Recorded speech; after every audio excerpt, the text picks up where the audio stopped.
Have you ever sat in front of someone, knowing exactly what you want to say in English, but the words just won't come out? You rehearse the sentence in your head.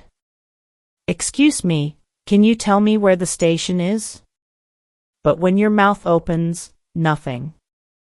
Just silence. Or worse, a shaky, station, where? Yeah. That was me.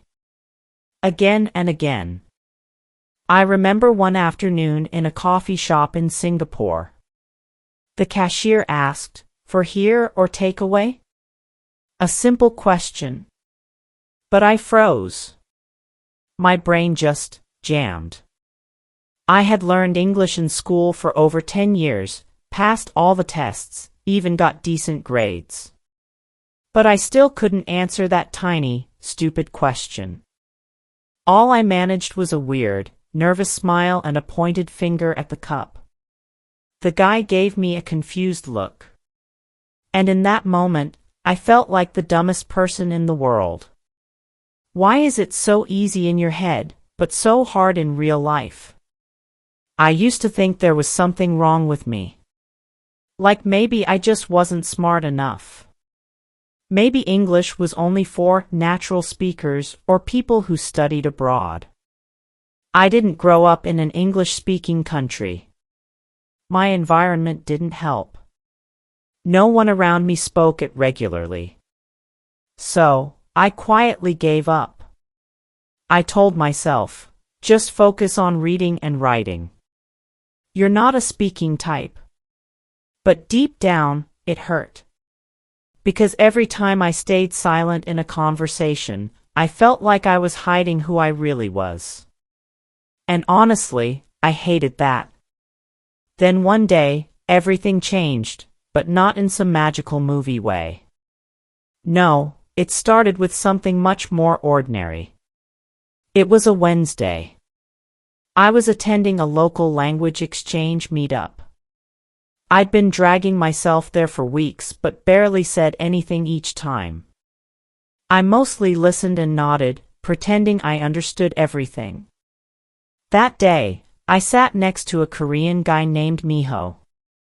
He was cheerful, full of energy, and his English was not perfect. He made lots of grammar mistakes. His pronunciation was sometimes hard to catch. But he didn't care. He just spoke. Loudly. Proudly. Jokingly. And he was having so much fun. At one point, he turned to me and asked, "You never speak." Why? I shrugged, half laughed, and said the truth, "I'm scared to sound stupid." He looked at me and replied something that honestly changed everything. "But we're already stupid. So what? We learn. Together." That broke something inside me, in a good way. Because suddenly, I realized, the goal isn't to be perfect. The goal is to communicate. So that night, I promised myself I'd try something different. Instead of trying to sound fluent, I would focus on getting the message across. Even if it was broken English. Even if it was messy. That was the beginning of a very different kind of English journey. Not the one from textbooks. Not the one from grammar charts or memorized lists. But something much more real. In the next few weeks, I made 3 big changes to how I practiced English, and each one made speaking a little less scary, and a lot more natural. These aren't magic tricks. But they worked for me, and they might work for you, too. Let me walk you through them, one by one. The first thing I changed was how I listened. Not just watching English shows or listening to music, but really listening to how people spoke in everyday situations. Before, I thought listening was passive. I'd turn on an English video, scroll through my phone, half listen while doing other things. I assumed that if I just absorbed enough English, one day I'd magically start speaking. It didn't happen.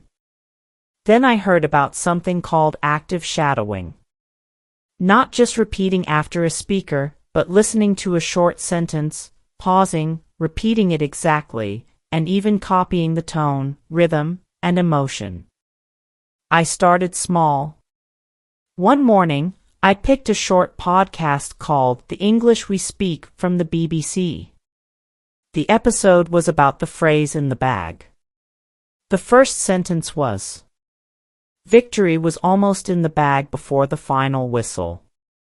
I paused, replayed, listened again, then repeated.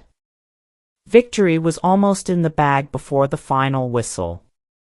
Except I didn't sound like the speaker. My voice was flat. I sounded robotic.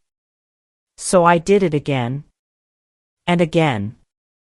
Until I started hearing the small things, how she lowered her voice at the end, how almost in the bag had a little bounce in the rhythm. I shadowed for just 5 minutes that morning. Then again the next morning. Different episode. Different phrase. Over time, I noticed something strange. When I spoke English in real life, my words came out faster. Not because I remembered better, but because my mouth remembered the rhythm. If you've ever studied piano or played sports, you know what I mean, muscle memory. Shadowing trains your speaking muscles to move in English patterns. It's not about translation, it's about flow. And no, it didn't fix everything overnight. But it gave me something I never had before, confidence in my mouth. I didn't have to build sentences in my brain anymore. Some of them just came out, because I'd practiced how they sounded. I also stopped obsessing over understanding every single word. That used to slow me down. If I didn't understand a word like whistle or victory, I would pause everything and look it up. But now, I trusted the meaning would come with time. So if you're watching or listening to English content, I recommend this. Pick a short clip, 2 to 3 minutes. Pause after each sentence. Repeat it. Not just the words, but the way they say it. Do it for 5 days. Just 5 minutes a day. And ask yourself, does my voice feel more relaxed in English after a week? The second thing I changed was how I reviewed vocabulary. Let me tell you something a little embarrassing. I once wrote the word consider in my notebook 5 times in 1 week. I made a sentence. I consider him a good friend. I highlighted it. Circled it. Made flashcards. A week later, I saw the word again in a news article. The government will consider new measures next month. And I had no idea what it meant. It was like seeing it for the first time. That's when I realized my method of learning words was all about storage, not usage. So I tried something new. I stopped making flashcards and instead started a personal English journal. Every night, I would choose 3 new words I heard that day. But instead of writing a definition, I'd write a mini story. For consider, I wrote, I considered skipping my workout today. But then I looked at my belly. No way. It was silly, but it made the word real. It connected to my life. The next time I saw consider in a movie, I didn't freeze. I just smiled. Because suddenly, it was my word. The third thing I changed was the way I practiced speaking. And I don't mean reading sentences out loud at home. I mean actually talking with real humans. This was the hardest part for me. Because every time I spoke English with someone, I felt like I was being judged. Every mistake felt like a spotlight. Every pause felt like failure. It wasn't just fear of making mistakes, it was fear of being seen trying. But I remembered Miho, the guy at the language exchange. He didn't worry about that stuff. So I decided to do something small, but scary. I opened a language exchange app on my phone, and I posted, "Looking for someone to practice English with. Casual conversation, once a week. I'm a beginner, but I want to improve." Within 24 hours, I got 5 messages. The first call was nerve-wracking. My palms were sweaty. I stared at the clock, hoping it would somehow be over faster. But something amazing happened. The woman I spoke with, her name was Clara, wasn't a native speaker either. She was from Brazil. Her English was just slightly better than mine. And instead of correcting each other, we just talked. We had to use simple words. We had to repeat things. We laughed at our mistakes. One sentence at a time, I started to trust myself. I set a rule for myself, one real English conversation every week. Even if it was only 10 minutes. Even if I was tired or busy. No excuses. I needed the reps. And here's the strange thing. The more I spoke, the more I realized how little you actually need to say to make a conversation work. Like this one call I had with a guy from Japan. We talked about food. I only used maybe 100 words the whole time. But we still connected. We still laughed. And I left that call feeling energized instead of ashamed. To make it even easier, I created a cheat sheet before each call. Just a few things. 3 words I wanted to use that day. 1 sentence I had practiced using those words. A simple question I could ask if I got stuck. For example, if I wanted to use the word recommend, I might write, "I recommend this show, it's easy to understand and very funny." And if I forgot what to say, I could ask, "What do you recommend watching?" That little bit of preparation gave me a safety net. I didn't always use it, but just knowing it was there helped me relax. Let me be clear, it wasn't smooth at first. I made tons of mistakes. I once confused bored and boring for 5 full minutes and didn't understand why the other person was laughing. I said, "I'm a boring person," and they said, "No, you're not. Maybe you're just bored." Embarrassing? Sure. But that conversation taught me the difference better than any grammar book. And slowly, my fear started turning into curiosity. Instead of thinking, "I hope I don't mess up," I started thinking, "I wonder what new thing I'll learn this time." That's when everything changed. Not because I became fluent overnight, but because I started seeing English as a tool, not a test. A tool to connect. To express. To grow. And honestly, once you feel that shift, you never really go back. Let me ask you something. What was your most embarrassing English moment? Was it in school? At work? Traveling? Talking to a friend? Tell me in the comments. I promise, you're not alone. And sometimes, sharing those stories can help someone else feel a little braver, too. 3 months into this new way of learning, shadowing, journaling, weekly conversations, I still didn't feel fluent. But something had shifted. I didn't avoid English anymore. I didn't panic when I saw a message in English or when someone said, "Can you speak English?" I wasn't confident, but I was willing. And that's when it happened. I had just landed in Bangkok for a short solo trip. At the airport, I walked toward the exit, looking for a taxi. There was an older man standing nearby with a suitcase, clearly confused. He turned to me and said, in broken English, "Sorry, sir, you know, hotel taxi, where go?" For a moment, I froze. Not because I didn't understand, but because I realized he was just like me. Scared. Embarrassed. Hoping someone would be kind. So I took a breath and replied, slowly but clearly, "Yes, I think we need to go to the taxi counter. I can help." His face lit up. "Oh. Thank you. You English very good." I laughed a little. "Not really. I'm learning." And then, somehow, we started talking. He was from Vietnam. His name was Mr. Tuan.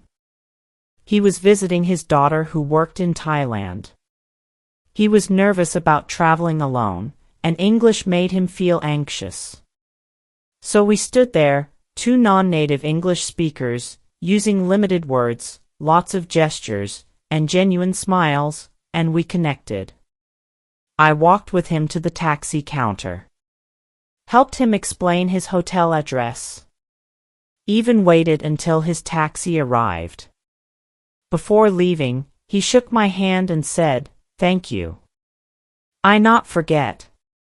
And as I watched him drive away, I cried. Not big sobs. Just quiet tears.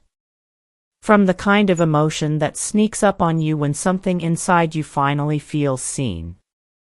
Because for the first time, I realized my English, imperfect, slow, simple, was enough. It didn't need to be perfect to be powerful. It just needed to be honest.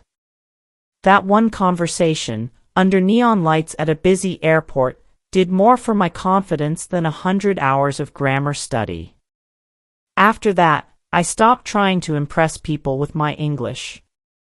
I started trying to connect. I focused less on fancy vocabulary, and more on being present. Listening fully. Responding simply. And you know what? People responded better. Because most of the time, they weren't judging my English, they were just grateful I was trying. I've heard a lot of learners say, "I'll speak more once I'm ready." But here's the truth, you don't become ready before you speak. You become ready by speaking. And that's what that night taught me. The journey isn't from bad to perfect. It's from silence to expression. From fear to clarity. And it begins the moment you allow yourself to be seen, even when you're unsure. I want to ask you this. Do you believe your English has to be perfect before it's useful? Or are you willing to speak even when it's messy? Tell me honestly in the comments. I'd love to hear how you feel, because that feeling matters more than any grammar rule. Looking back, it's strange how everything changed because of one conversation. Not the one at the airport, but the one with Miho at that language meetup. The moment he looked at me and said, "We're already stupid." So what? We learn. Together. That sentence broke my shame and built something stronger. Permission. Permission to sound awkward. To forget words. To laugh at myself. To begin. Since then, my English still isn't perfect, and honestly, I hope it never is. Because perfection isn't the point. Connection is. If you're still afraid to speak, I get it. I really do. I used to rehearse full conversations in my head, and then say nothing. I used to walk away from situations thinking, I should have said this, why didn't I? And even after I started improving, I still had days where everything came out wrong. But now, I see those moments differently. They're not failures. They're reps. Like going to the gym. Some days you lift strong. Some days you drop the weights. But either way, you're getting stronger. So if I could talk to the old version of me, the one who stayed quiet in class, avoided phone calls, and smiled awkwardly when someone said, "Excuse me, do you speak English?" I'd say this: it's okay to be afraid. But it's not okay to stay silent forever. You have something to say. And the world needs to hear it, even if it's in broken English. If you're watching this and you're still afraid to speak English, let me remind you. You are not alone. There are millions of us, millions, feeling the same fear, fighting the same silence. But one small change at a time makes a big difference. Start with 5 minutes of shadowing. Write a silly sentence in your journal using a new word. Say hi to someone in English once this week. Tiny actions. But over time, they build a voice. And that voice? It's yours. No one else's. So speak up. Not perfectly. But honestly. You don't need to wait until you feel ready. Speak now, messy, nervous, shaky, and grow through it. Because every sentence you say is a step forward. And every step forward is worth celebrating. If you want more support, stick around. This channel is where we build that courage together. One story, one tip, one lesson at a time. In fact, in the next video, I'll show you exactly how I trained my listening, not by watching movies with subtitles, but by using one special technique with podcasts for just 15 minutes a day. So if listening is your struggle, you'll want to see that. Turn on the bell, or just come back next week. And if you're feeling stuck today, leave a comment and tell me where you are in your English journey. Which stage are you in right now? Still silent? Just beginning to speak?